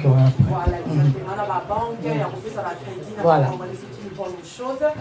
Maintenant question d'anglais qui biloko wana après avoir recours à la sourire pour atteindre un montant biloko wana sikoyo ekozala na compte ya s'associer na l'état ekozala na privé ou soit ekozala ke RDC Monde qui va être le responsable de toutes ces choses parce que les biloko batebele baza na posa ba s'engager mais avec tellement il y avait vraiment beaucoup de plus de confiance il y a beaucoup de gens qui se méfient. C'est pour cela que la famille va y aller. Et l'eau, voilà. Et vous allez privé qui va être responsable parce que l'eau, nous sommes dans la moto à la tête. Donc, vraiment, question il y a moi, celui qui répond à l'eau, ou bien après avoir atteint un montant, je ne sais pas, malheureusement. Et dans le même sens, dans le même sens, la question de la rajouter l'eau. La question dans le même sens, il y a maintenant rajouter l'eau. Donc, ça dit, depuis un moment, Congo, les autres vivent par rapport à la diaspora. Ces diasporas et les dirigeants actuels, il y a politique, pour eux, Et bah mon amour c'est comme ça ils font rien. C'est diaspora qui part à Congo. Alors, RDC Monde, la population va choisir un projet. C'est que j'ai vu minimum à l'objet. Je crains maintenant que Bino va remplacer l'État. Au lieu que l'État ait un propos de l'école comme ça, l'hôpital comme ça, l'État. RDC Monde, à niveau ça, et la place de l'État, ils ont ni par rapport à RDC Monde. Merci pour la mamituna la Bino. Nga na sala politique ite. Politique ba yi politique ba sa makambo na politique. Toto ina likambo ya apolitique, eza likambo ya humanitaire. Tozali awa. Na so pesa ka exemple en France, hein, les restos du cœur, ils à l'état ou ils à privé. Ils ont la même question. Donc non mais l'état roko sunga. On peut travailler en collaboration. Mais bon, où ils allaient à Wanapoto, ils ont dit benga ya congolais. Ils ont bon il y a diamant ya Kinshasa te, toute la richesse ya Congo te, baza bazoba te. Tous les années là on a biso à part, l'état pour ça musala na ye maman. Et ça dit kambo ya nini te, l'état pour na temps pour ya kopusa na ta peuplité. Au contraire, l'état na biso to linga bango parce qu'un jour et cause la bango pe, bango ba ke bande ko na biso ba ke na mboka mo pa ya ba si biso quelque chose. Question effectivement la question n'a pas donc on a ici premièrement ils en ont nous avons contribué donc projet est allé donc pour nous c'est la projet on a donc bon comment dès que l'argent est là il faut école et qu'on a l'associer dans l'état ou soit RDC Monde avant les gens on est mon poison bon guitare pour asala. Eza kitoko wana soki takumosala baekole ya leta ozoloba wana papa alobaki akeye alobaki mpo baekole totangela wana azomonake basundoli yango ekomi privé baobjectif ezali ebele mpona Congo biloko ezali ebele ya tout refaire na kati ya mboka na biso leta yango tozoloba lelo mpo nga nalingi makambo ya leta ekota na masolo na biso ya monde mingi te eza bango a part tozali awa bango bato bake kosala babanke bazali makambo awa mbongo na biso ya basalaire tobima na mboka na biso toyei kosala misala na kati ya mboka mopaya tozosala mpona mboka na biso tokosunga mais est-ce que bamisala mosusu peut-être ezala combine na leta parce qu'il faut kosenga autorisation na leta donc ezali biso tozaba omoni tozaba paya na mboka mais l'état na place na ye biso tozana na place na biso et kozala ma misala mususu il faut retourner na l'état il y a un problème pété mais l'état à part biso à part pas ces ambons na bango te mais il y a des choses qui peuvent arriver que tu passer par l'état pour tout na autorisation. Oui papa. Papa West, bonsoir. Bonsoir. Monsieur West juste par rapport à la question de Batuni, moi je crois que là on a beaucoup de non, l'Europe en général. La France, surtout le mois où tu as dit que au il y a des amis, privé des amis. Tout le monde a dit que diaconat privé. Groupe ya batu moko boye basali eloko moko boye bakoki mpe kosala baekole oyo ezali ke ya leta te ezali privé mais l'état peut-être akoki kozala aza na contrôle mpe koyeba parce que eloko nyonso okoki kosala na mboka même awa fo autorisation ya l'état. Voilà, moi je crois que c'est simple. Voilà, mais oui, biloko ya privé ezali RDC Monde akosala makambo na ye oyo eza ya RDC Monde, hôpital RDC Monde, école RDC Monde ekosalema mpasi tozosala resto du cœur wana bato boye resto du cœur asali boye resto du cœur asali boye l'état na part na ye ya responsabilité biso tokozala na part na biso ya responsabilité. Ça c'est un pays développé. C'est différent parce que aujourd'hui tokosenga baautorisation. Non, c'est pas ça comme d'autorisation. Moi je dis ceci. D'abord quand on a l'îlot, Mbongo biso tindaka c'est plus que même les budgets du pays. Et puis l'État a cépé la canaille Bongo. Comme ça l'État tout ça les logotés. Alors, c'est mon tour à bandi d'activité. Et ça m'a bêté. Les alliés bien étudiés à banque, ça c'est tout à fait normal, ça c'est clair. Le bureau avec école, hôpital, balabala. Ça c'est. Balabala c'est à l'État. Oui, non mais même l'école. L'État a obligé à pour ça dans l'école. Tous les ans on a pas c'est ça la France. Ceux qui puissent au RDC Monde, l'État va nous ça actuellement. Toujours risquer de encourager l'État en ayant un sens à ma vie. Mais oui. Non, mais C'est ça là. Question ya lobby wana ya la question mususu o etali o ekomi likambo etali ya ba l'état na kati faut réfléchir parce que je peux pas répondre dans la yakina likambo ya RDC monde j'ai l'impression que vous partez plus sur l'état et il y a des misala mususu tokosala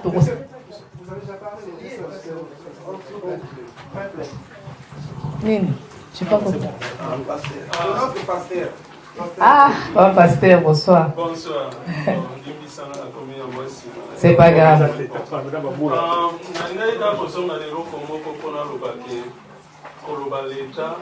Des fois, on a fixé quelques personnes de salut par l'État. On fait partie à l'État aussi. Voilà. Merci, pasteur. L'État, c'est le peuple aussi. Simplement, puis surtout image que l'État, c'est seulement ceux qui sont là au gouvernement, par moins de l'État. On a un mot à dire aussi, dans vos cannabis, on a aussi quelque chose à faire. Mais ils revendiquent aussi et puis ils mettent des choses en place. Il faut réfléchir toujours de mettre des choses en place, de sorte que, toujours ça individuellement, qu'on les fasse ensemble. Amen. Parce que on continuera à aider, à soutenir, mais là, monsieur, sur la zone, aider, à soutenir quelqu'un vraiment en solo. Mais là, on veut faire quelque chose pour les alliés et pour contribuer. Moi, j'apprécie l'idée. J'apprécie et puis on est tous dans cet élan. C'est ça qu'on encourage aujourd'hui. Merci. Que tous dans l'association Oyo ESA assis, construit afin de réfléchir. Voilà.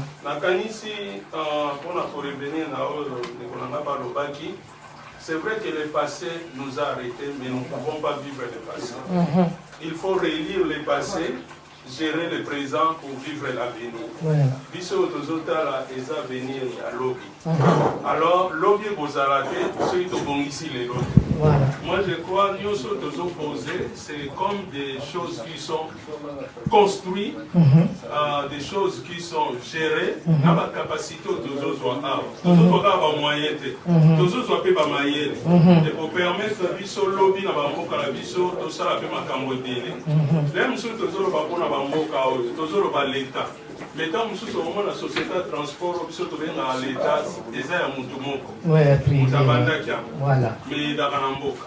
L'école mususu tozo mona apaiser école à mutu. Mais donc biso pe to koyiko ça. Dans la canisi c'est vraiment le temps de se mettre en confiance. Tozo travailler parce que confiance, manque de confiance, tout ça de l'autre côté. Nous allons toujours là à observer, à tourner à rond,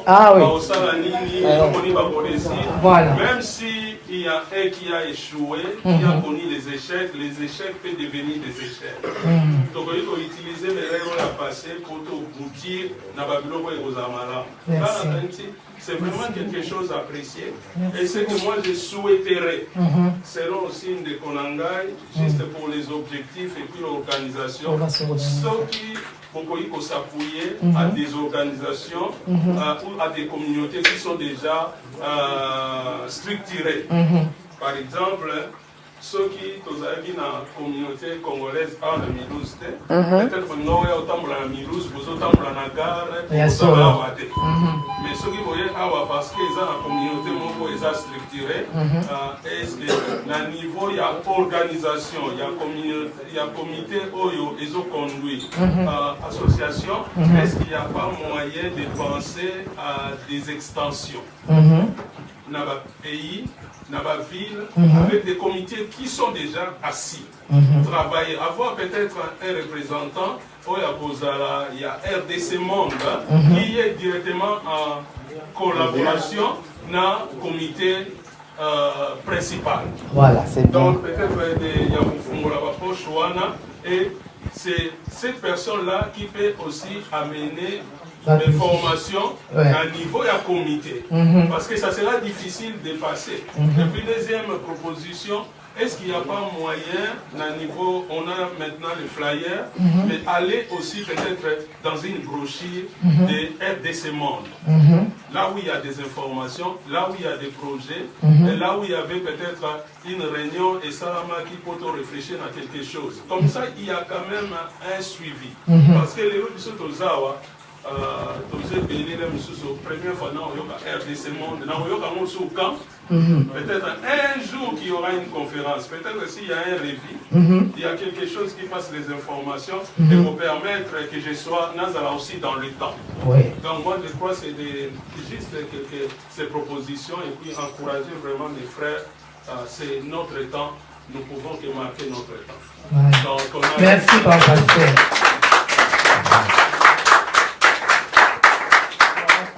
Dernière question, je pense que... Merci beaucoup, mon pasteur. Merci beaucoup à toi, Mikuna Nayo. Pour ça, là, pour étudier, ma camouflage sur tout ça, peut-être à moi faille. Je viens de dire que l'eau est à Sika. Et Botami Sika. L'eau de se mettre en place, malem. Et puis, il faut voir au travail avec les moyens du bord. Mais la site internet, on a besoin RDC, www.rdcmonde.com. Il y a tout qui est la moitié des choses qui sont là-dedans. Nous sommes déjà dans la carte. Aussi, tout ça, il y a tant de gens dans l'école. Mais si vous évoluez petit à petit, vous allez former. Merci beaucoup vraiment pour l'intervention dans votre poste. La toute dernière question. Voilà. Merci.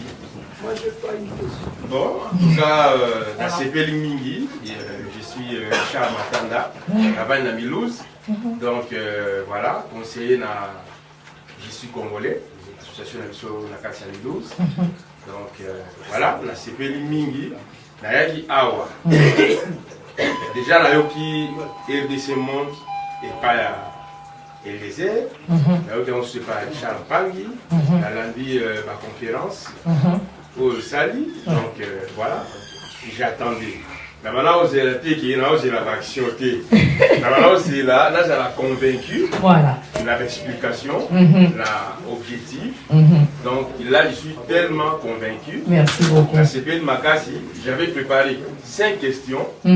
Mais 5 questions à mon associé, à mon papa. À Ikagingai. Merci beaucoup. Alors, ma question, on a posé sous donc, j'ai la décision, Lélo, il y a vous adhérer. Ah, c'est bien. La côte, à partir d'aujourd'hui, merci voilà. Beaucoup. Mon premier versement, c'est 50 €. Voilà. Et puis, la question, oui. Après. La dernière question, voilà. Non, je vais donner quand même. Si vous avez la question. Bon, la question c'est quoi? La question est la lundi, je pense que pour atteindre 100 000 francs suisses, ils allaient loter. Bon, sauf que les Congolais vont bouger. Va s'aguerrer, va faire ça, jusqu'à un certain nombre d'adhérents. Voilà, comme on a 100 000, ils allaient loter. Bon. Ça précédé, mais là il va quand même. Quand est-ce que vous pensez que l'action peut démarrer? La RDC, pour la Congolais, il y a Kinshasa, ou bien pour la Congolais, il y a diaspora. Merci. Ouais. Bon, merci pour la moutuna na papa. Na ko répondre aussi pour vous été. Si on a le bien que pour vers la fin de l'année 2019, la zone va positionner tous allés déjà. Ça veut dire que les Congolais, au fur et à mesure, tous ont adhéré. Surtout, pendant 6 mois, tous ont continué. Et surtout, ça, il y a une année 2019. Que mon temps, parce que nous avons 10 000, 20 000, et 30 000 Vous afficher en haut. RDC Monde, na staff nous sommes afficher montant exact pour le site internet. Surtout moni que montant wana ezali bide nous sommes monate. Surtout moni moyen exact ah bon moni tout ça na boui moyen tout banda banini exact. Voilà. Ok, donc c'est pas pour le direct déjà, c'est pas pour le direct. Bon, Moutasuka. Bien ma chérie. Ça vous concerne aussi.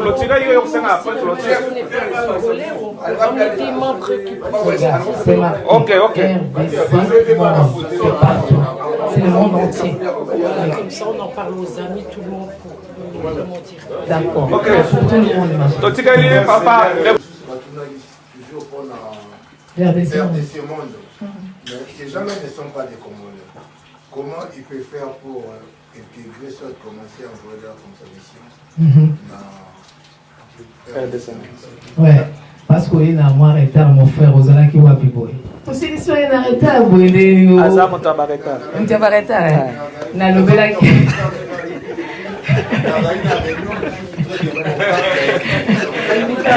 Et ça, les gens côté, quand on est sur la monnaie, quand même. Attends, en retard.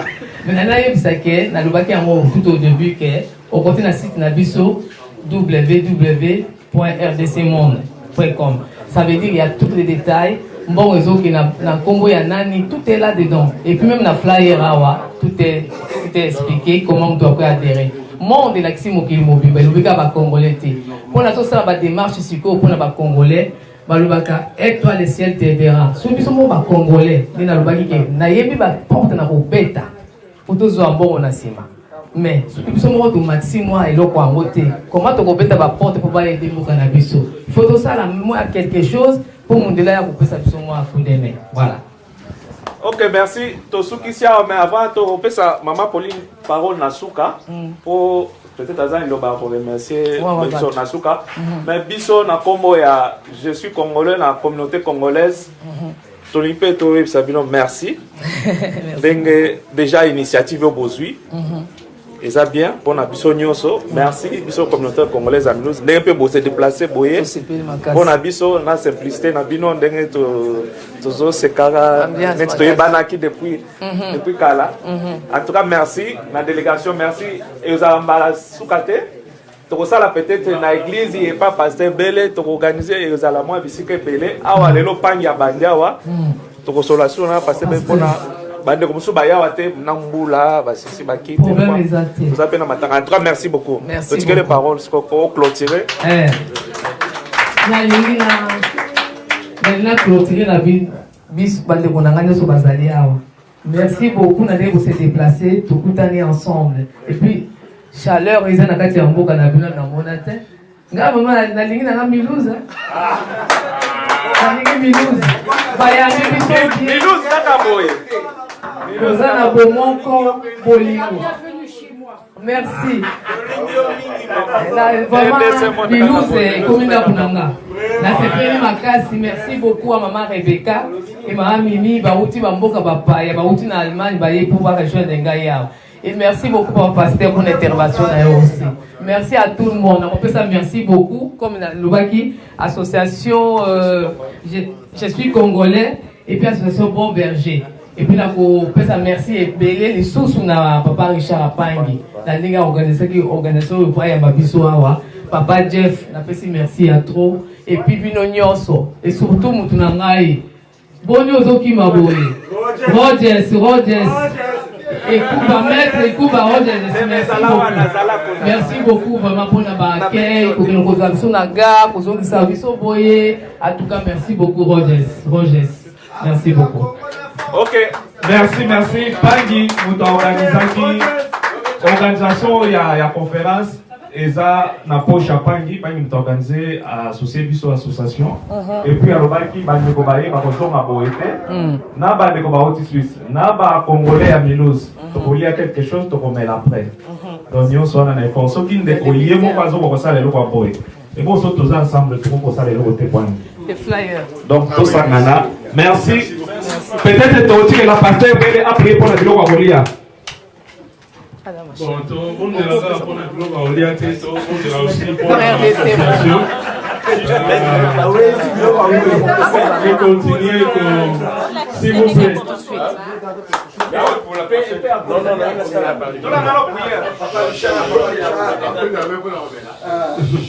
Tout le monde est là aussi pour l'association. Tu as dit que le maître des temps, des circonstances, c'est Dieu. Il y a appris que ça, que les canicieux et qui n'est liboso. Seigneur, nous te disons merci pour ces moments que nous pouvons être ensemble. Merci pour toutes ces informations. Tu as besoin toujours des hommes qui s'élèvent pour bâtir. Et merci pour cette initiative. Nous bénissons encore Maman Pauline, toute l'équipe qui travaille pour RDC Monde. Nous sommes là comme des Congolais qui s'élèvent pour bâtir notre pays. Nous avons besoin de toi, de ton aide et de ta sagesse. Continue à nous aider. Et bénis aussi ces repas que nous allons prendre. Bénis Richard qui a tout préparé. Seigneur, que tu te souviens de lui, que tu bénis ses entreprises. Nous voulons prendre ces repas avec des actions de grâce au nom de Jésus. Amen. Amen.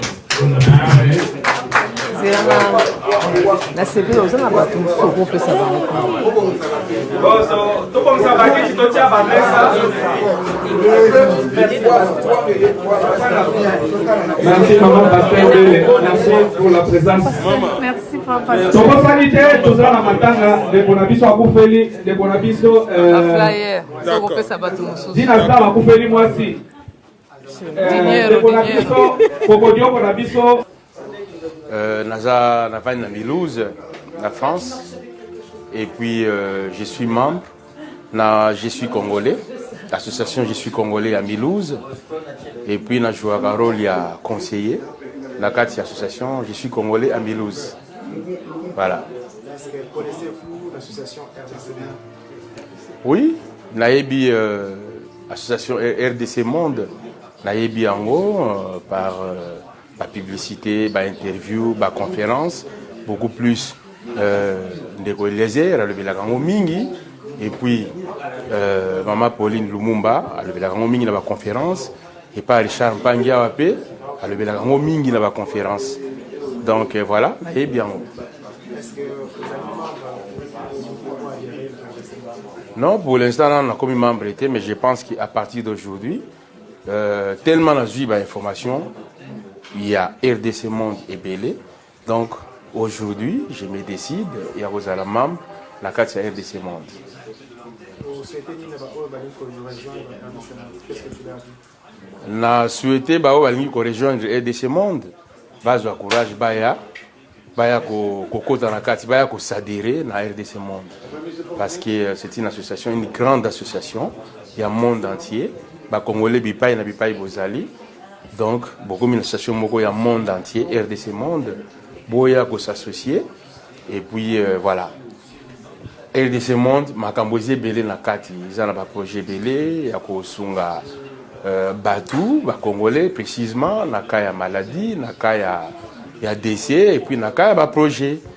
Beaucoup plus projet pour la diaspora par exemple. Bazan la projet belé, ba msozo koma na souka te souka na katika Tanzania avec RDC Monde. Donc il y a des solutions. Donc je vous donne conseil, je vous invite ya koya s'adhérer à RDC Monde.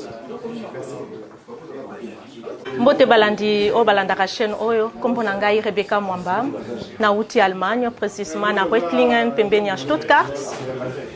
Nazali membre na kati ya RDC Monde na extra awa na Milouz pour na assister na conférence oyo ezali organisée awa na ndeko na biso Pangi.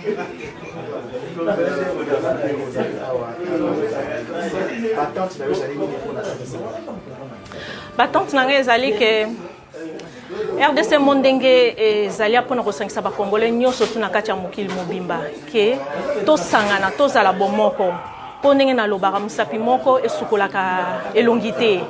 Donc tosangana mpona kosunga mboka na ngai mpona kosunga République démocratique du Congo. Donc soyons des balais et non des bandits.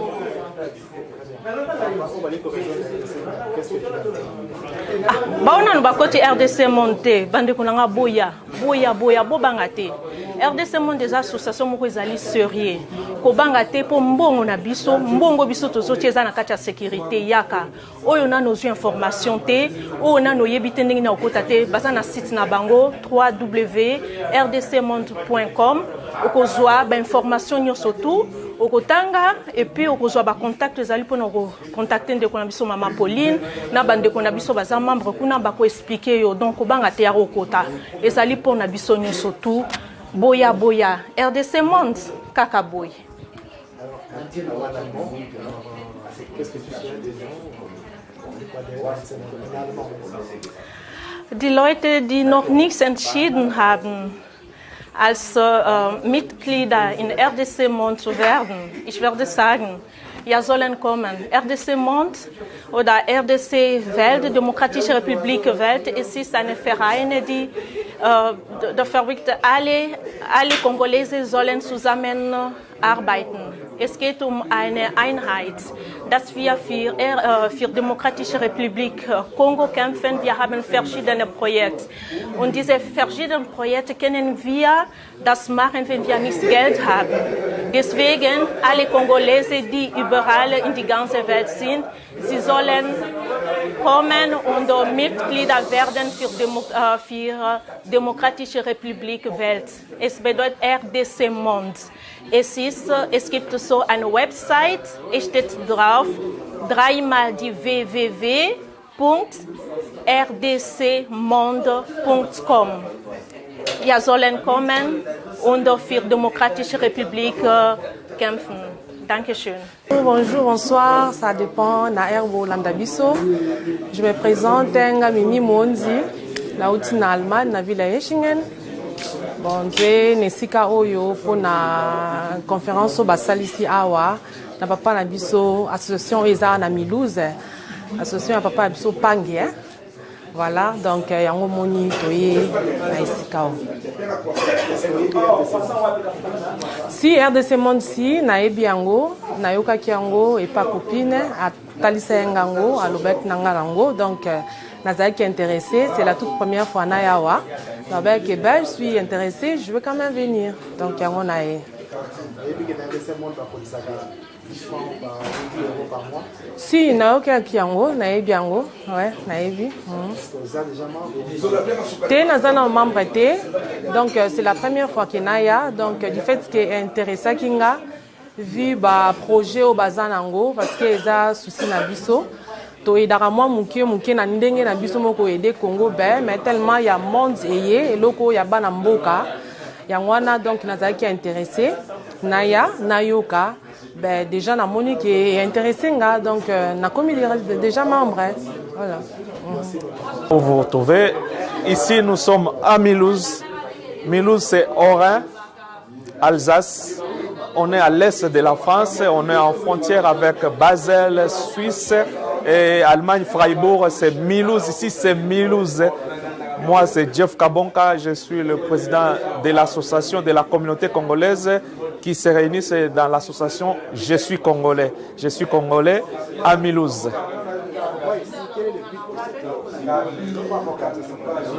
Aujourd'hui, nous sommes là, nous avons jugé bon de soutenir chaque œuvre qui est bien pour la communauté, pour la République démocratique du Congo.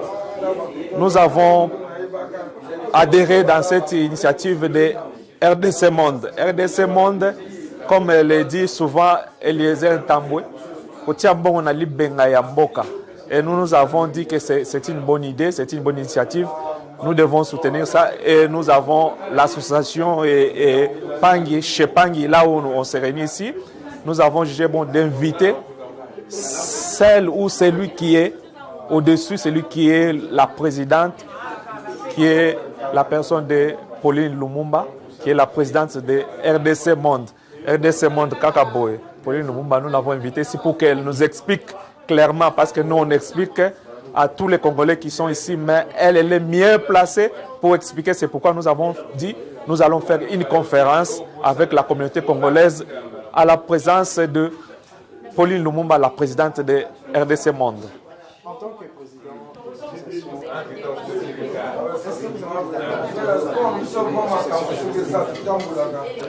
il y a presque tous les adhérents de Je suis Congolais, tous les membres effectifs, ils sont en train d'adhérer dans l'association RDC Monde. Mais c'est petit à petit parce qu'il y a trop d'explications. Nous, peut-être, on n'expliquait pas bien. Mais comme Madame Pauline Lumumba est là maintenant, ça va aller vite. Parce que nous, tous les Je suis Congolais. Celui qui se sent Congolais est concerné par RDC Monde. Si tu es vraiment un Congolais, tu es concerné. Ici, Je suis Congolais, nous sommes comme c'est dit, je suis congolais. C'est que des Congolais. Donc les Congolais, je suis congolais. Donc tout ce qu'on parle de Congo, nous on est là.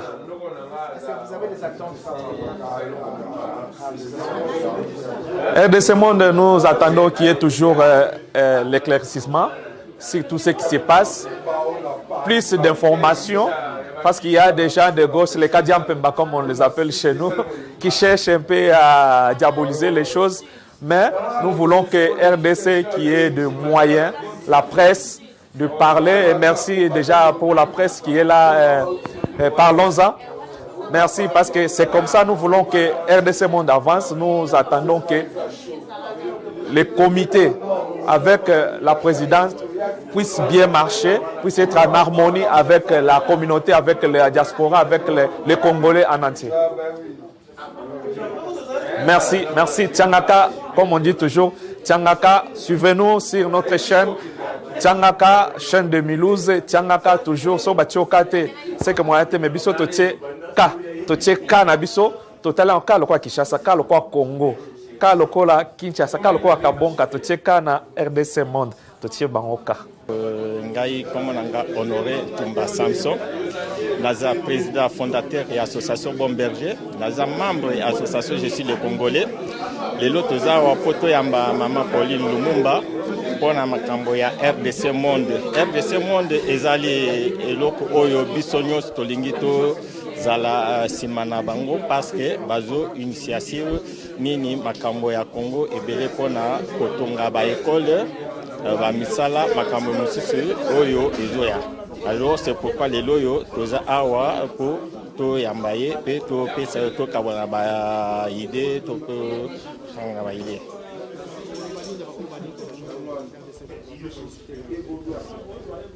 Pona RDC Monde kambo ngana zo ba RDC Monde na lingi ke kambo ya liboso nazo senga ke RDC Monde azala na initiative moko munene pona Congo ezala kaka pona wana poto te ezala ebanda tout d'abord na Congo Kasai oriental, Kinshasa, Lubumbashi, ba ville nyonso ya Congo.